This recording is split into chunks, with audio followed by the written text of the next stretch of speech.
L'espérance. L'espérance au milieu de la désespérance. N'est-ce pas? Quand je ne veux pas refaire tout le programme télé et que je viens de nommer, mais en ce moment c'est la désolation. Et comme je disais, une information en chasse une autre. Et je priais pour le peuple de Dieu. Quelle attitude doit-il avoir dans ces moments de trouble? Alors dire oui, le Seigneur revient bientôt. Ah ça, les évangéliques, on est bon pour dire des formules comme ça. C'est sûr que dès qu'il y a une catastrophe, le Seigneur revient bientôt. Et on n'a jamais été aussi près de cette vérité-là. Le Seigneur revient bientôt, c'est vrai. Mais on ne doit pas juste avoir des formules, on doit aussi vivre ce que dit la parole de Dieu. Et la parole de Dieu nous dit qu'au milieu de la désolation, toi tu dois demeurer ferme avec un cœur rempli d'espérance. C'est la différence. La différence avec ce qui se passe dans ce monde où aujourd'hui, bien plutôt, les hommes, les femmes sont dans la désolation, les politiques ne savent plus comment faire, les ONG sont débordées. On voit même que dans notre pays, on ne pourra pas nourrir, au-delà du mois de novembre, tous ceux qu'on arrivait à nourrir. Plein de choses comme ça, qui sont le signe, oui, que le Seigneur revient bientôt. Mais nous devons garder l'espérance au milieu de la désespérance. Un des derniers messages que j'ai pu apporter ici, c'était sur la vie de Daniel. Daniel, c'est un homme qui a vécu aussi la désolation, et ce n'est pas d'aujourd'hui la désolation. Lorsque nous étions en Égypte, j'ai voulu aborder le peuple en esclavage. Eh bien, ils ne veulent pas parler de ça. On m'a dit, oh là là, il ne faut pas confondre la religion et l'histoire. Ah bon? Ça a été la réponse. Mais aujourd'hui, c'est la désolation, c'est un pays pauvre. On est allé au Caire, le Caire, la deuxième ville la plus peuplée au monde, derrière Mexico. Énorme, gigantesque. Mais alors, si vous arrivez à vivre dans le caca, moi, j'arrive pas. Hein. C'est la désolation, des immeubles ravagés, la lèpre. La lèpre est au milieu des rues. Le Caire, c'est pas réjouissant. Et puis, même s'il reste des tombeaux, des choses magnifiques, je suis désolé de vous dire, mais ce sont des ruines. Il reste des ruines de tout ce que les hommes se sont bâtis. Nous, c'est une espérance solide. Une espérance qui a traversé les temps et qui est vraie pour nous aujourd'hui. Et je voudrais commencer avec Jérémie 29, 11 qui dit « Car je connais les projets que j'ai formés sur vous, dit l'Éternel, projets de paix et non de malheur, afin de vous donner un avenir et de l'espérance. » Voilà ce qui est posé sur le peuple de Dieu, sur les saints. Et nous sommes les saints, que le Seigneur s'est acquis au prix de son sang. Donc Corinthiens 13, au verset 13, il dit « Maintenant donc, 3 choses demeurent. La foi, l'espérance et l'amour. Mais la plus grande des 3, c'est l'amour. » Amen. Quel programme. Quels sont donc ces projets, les projets de Dieu à notre égard? Premièrement, Pierre va nous relater ses projets dans 1 Pierre 3 à 5. Il le dit sous forme de prière, « Béni soit Dieu, le Père de notre Seigneur Jésus-Christ, qui, selon sa grande miséricorde, nous a régénérés pour une espérance divine par la résurrection de Jésus-Christ d'entre les morts, pour un héritage qui ne peut ni se corrompre, ni souiller, ni flétrir, lequel est réservé dans les cieux à vous qui, par la puissance de Dieu, êtes gardés par la foi pour le salut prêt à être révélé dans les derniers temps. » Alléluia. Oui, le Seigneur revient, mais il va se révéler avec puissance à travers vous. Une espérance puissante qui est attachée à chacun de nous. Et plus loin dans le verset 21, il dit « Votre foi et votre espérance reposent sur Dieu. » Votre foi et votre espérance reposent sur Dieu. Alléluia. L'apôtre Paul, de son côté, a exhorté aussi les chrétiens au sujet de l'espérance, pardon. Je vais vous lire encore ce passage dans Éphésiens 1, parce que nous l'avons partagé ensemble. Et je vous le rappelle pour ceux qui étaient là dans les maisons vivantes. Ayant entendu parler de votre foi, c'est Paul qui parle aux Éphésiens. Il a entendu parler de la foi de ces hommes. Écoutez ce témoignage. Et peut-être on pourrait être là, nous, en se disant, mais que dirait-il à notre propos? Que dirait-il? J'ai entendu parler de la foi de chacun d'entre vous à Saint-Malo. Voilà ce que je dis. Parlez de votre foi au Seigneur Jésus et de votre charité pour tous les saints. Je ne cesse de rendre grâce pour vous, faisant mention de vous dans mes prières, afin que le Dieu de notre Seigneur Jésus-Christ, le Père de gloire, vous donne un esprit de sagesse et de révélation dans sa connaissance, qu'il illumine les yeux de votre cœur pour que vous sachiez quelle est l'espérance qui s'attache à son appel, quelle est la richesse de la gloire de son héritage qu'il réserve aux saints, et quelle est envers nous qui croyons l'infinie grandeur de sa puissance, se manifestant avec efficacité par la vertu de sa force. Il l'a déployé en Christ en le ressuscitant des morts et en le faisant asseoir à sa droite dans les cieux, dans les lieux élevés. Amen. Ces passages nous parlent à la fois d'espérance, mais aussi d'héritage. Nous sommes dans l'espérance d'un héritage glorieux, un héritage que le Seigneur est capable de nous préparer dans les cieux. Alors, on va parler de cette espérance du monde et de cette espérance spirituelle. L'espérance du monde est bien faible et bien incertaine. Certains ont espéré partir en voyage en Israël. C'est un peu compromis. L'espérance du monde est bien faible et bien incertaine. On la mesure ô combien lorsqu'il y a des troubles comme nous vivons actuellement. Alors il y a des algorithmes qui sont là, heureusement. Et l'intelligence artificielle est là, elle va nous sauver de tout cela.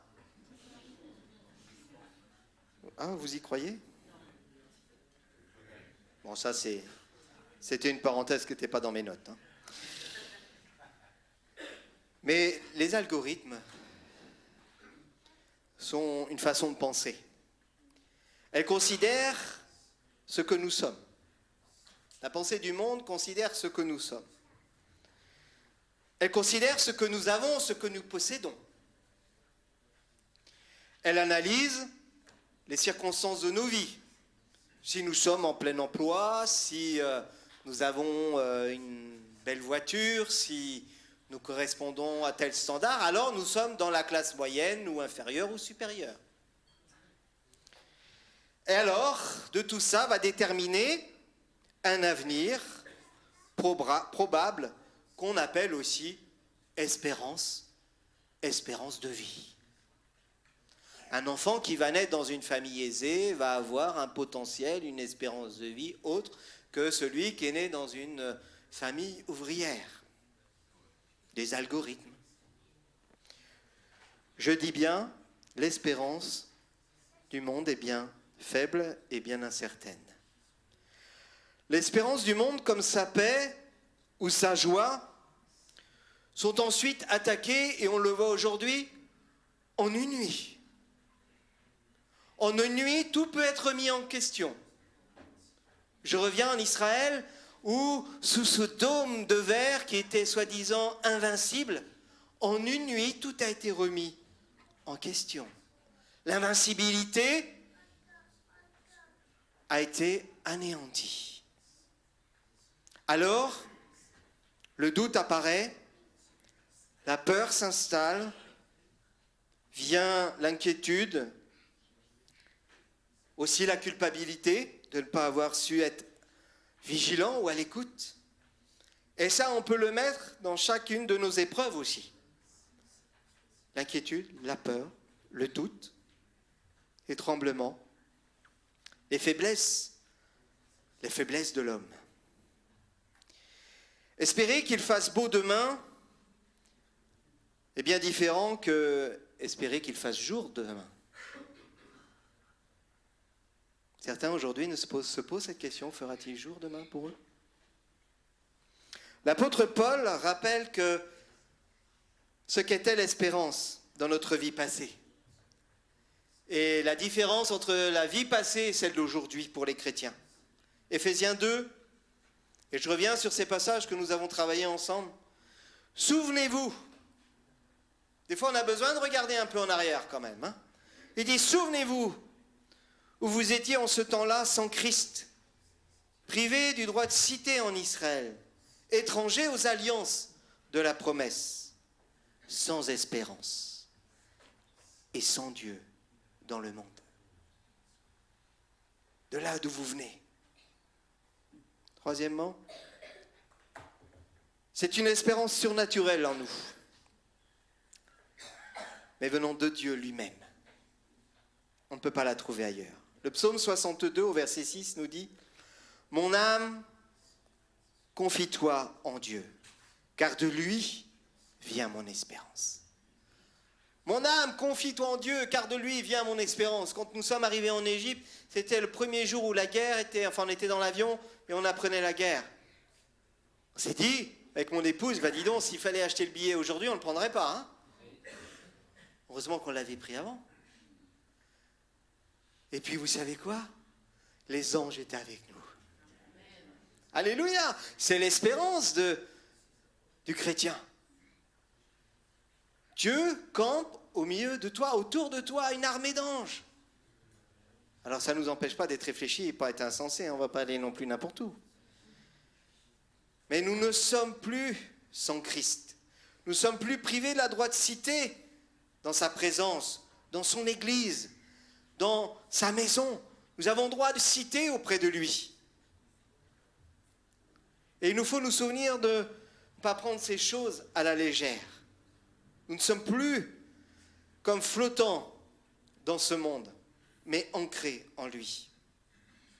Nous sommes appelés, à recevoir une espérance divine. Et nous la recevons par le Saint-Esprit. Nous pouvons recevoir par le Saint-Esprit cette espérance surnaturelle. Que lorsqu'autour de toi tout se met à trembler ou à tomber, toi tu restes debout parce que ce n'est pas par ta propre force, mais c'est par l'Esprit du Seigneur qui est en toi. Nous sommes appelés à une autre espérance. Une espérance qui s'attache à son appel, à Jésus-Christ lui-même. Une espérance qui ne dépend pas non plus de nos capacités. Là aussi, c'est bon de bien placer les choses. Si on est là en train d'essayer d'avoir cette espérance par rapport à nos capacités, à nos fonctionnements, une espérance surnaturelle qui dépend de Dieu, non pas de mes capacités, mais de Dieu elle-même. Une capacité de l'amour de Dieu pour nous et en nous, dans sa puissance en Jésus-Christ. Comment pensez-vous qu'Abraham a pu croire de façon si merveilleuse?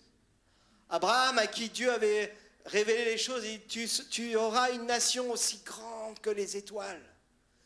Il a été malmené, il a eu toutes les raisons de douter.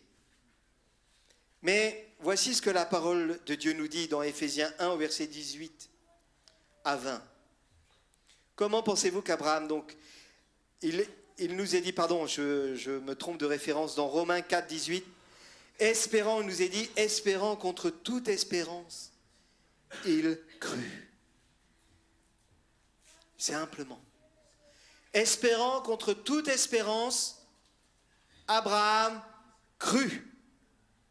L'espérance surnaturelle qu'il avait reçue avait suscité une foi surnaturelle. Au verset 17, Abraham est notre Père devant celui lequel il a cru. Il a cru Dieu qui donne la vie aux morts et qui appelle les choses qui ne sont point comme s'ils étaient. Alléluia. Ça doit dynamiter notre vie de prière. Comme Abraham, je crois, je me présente dans la présence de Dieu, je viens dans la présence de Dieu avec foi et ma vie de prière est basée dans l'espérance que j'ai que mon Dieu va se manifester et se réaliser. Il crut. Il crut. étant donc justifiés par la foi, nous avons la paix avec Dieu par notre Seigneur Jésus-Christ, à qui nous devons d'avoir eu par la foi accès à cette grâce dans laquelle nous demeurons fermes. Or, l'espérance ne trompe point, parce que l'amour de Dieu est répandu dans nos cœurs par le Saint-Esprit qui nous a été donné. Amen. Amen. Romains 5, 1 à 5. C'est une espérance à recevoir. Et ce matin encore, Dieu veut parler à certains en disant, je veux te donner de l'espérance. Je veux te donner une espérance bonne à recevoir. Avons-nous le cœur ouvert pour l'espérance de Dieu? Avons-nous le cœur ouvert pour une espérance renouvelée? Peut-être tu passes par des moments difficiles, ou dans ta famille par des moments difficiles, des temps compliqués. Mais l'espérance que Dieu veut te donner, c'est une espérance qui dit « Je ne t'abandonnerai pas. Attache-toi, et nous l'avons entendu tout à l'heure, attache-toi à ma parole. Attache-toi à mes promesses. » Les promesses de Dieu, on a l'habitude de dire, sont oui et amen. Alléluia. Mais vous savez, pour qu'elles se réalisent, il faut les connaître. Nourris-toi de la parole de Dieu. Et Dieu va te montrer combien il est là à tes côtés. Et il veut se manifester avec puissance. La promesse de Dieu se réalise toujours. Que devons-nous faire avec cette espérance? Premièrement, la recevoir. Afin que, comme dit le psaume 25 au verset 5, tu es toujours notre espérance. Est-ce que tu peux arriver à dire ça? Peu importe l'étape dans laquelle tu vis, dans ta famille, tu es notre espérance. Une espérance, deuxièmement, une espérance à vivre. La foi en Dieu, dans la vie nouvelle, c'est une foi à vivre. Hébreux 10, au verset 23, nous dit « Retenons fermement la profession de notre espérance, car celui qui fait la promesse est fidèle. » Alléluia, Dieu est fidèle. Lorsque tu t'es engagé dans le baptême, tu as fait cette confession de foi que tu t'engages à suivre l'Éternel. Et l'Éternel, lui, dans cette alliance, manifeste que lui sera fidèle jusqu'au bout. Sois fidèle. Ça, c'est le chemin de la sanctification, de demeurer fidèle, de marcher chaque jour avec le Seigneur. Paul dira, j'ai mené durement mon corps. Oui, parce que c'est aussi parfois des efforts, mais ne mettez pas juste les efforts, mettez aussi en face le repos dans la présence de Dieu. Apprends à te reposer dans l'espérance de Dieu. Que si toi, tu ne sais pas où tu vas, lui, il sait. Que si toi, tu ne connais pas la solution, lui, il sait. Que si toi, tu ne connais pas le résultat final, lui, il le sait. Mais toi aussi, tu le sais. C'est l'espérance de la gloire. Alléluia. Chers frères et sœurs, nos épreuves du moment sont passagères. Elles amènent en nous la persévérance, et la persévérance, l'espérance. Amen. C'est pas ça? Je me trompe? Le pasteur et la foi. 1 Pierre 3,15 nous dit « Étant toujours prêt à vous défendre avec douceur et respect, devant quiconque vous demande raison de l'espérance qui est en vous. » L'espérance qui est en vous est une ancre ferme. Elle n'est pas là à trembler en fonction des temps et des circonstances, elle est là fermement ancrée en Jésus-Christ et dans vos cœurs. Je terminerai en vous disant que cette espérance est certaine. Et je vais encore m'appuyer sur la parole de Dieu. Elle est certaine. Hébreux 6 au verset 19 nous dit « Cette espérance, nous la possédons. » Est-ce que vous voulez dire avec moi? Cette espérance, nous la possédons comme une encre de l'âme sûre et solide et pénètre au-delà du voile, là où Jésus est entré pour nous comme précurseur, ayant été fait souverain sacrificateur pour toujours selon l'ordre de Melchisédek. Amen. Ton espérance, elle n'est pas juste dans un savoir ou même juste sur quelques mots écrits noir sur blanc, et je ne minimise pas la parole de Dieu parce que c'est une parole vivante. Mais elle est là, elle est ancrée. Elle est puissamment enracinée. Tu peux dire avec moi, rien ne la fera changer. Alléluia. Et ça, je veux le déclarer non pas juste devant des hommes, mais devant des autorités spirituelles. L'espérance de mon salut, l'espérance qui est en Christ, rien ne la fera changer. Et je veux prier pour tous mes frères et sœurs qui sont persécutés à cause de la foi, parce que je prie que rien ne change pour eux aussi, et qu'ils demeurent fermes dans la foi et l'espérance qui s'attachent à notre appel. Dieu s'est engagé par serment pour nous donner cette espérance.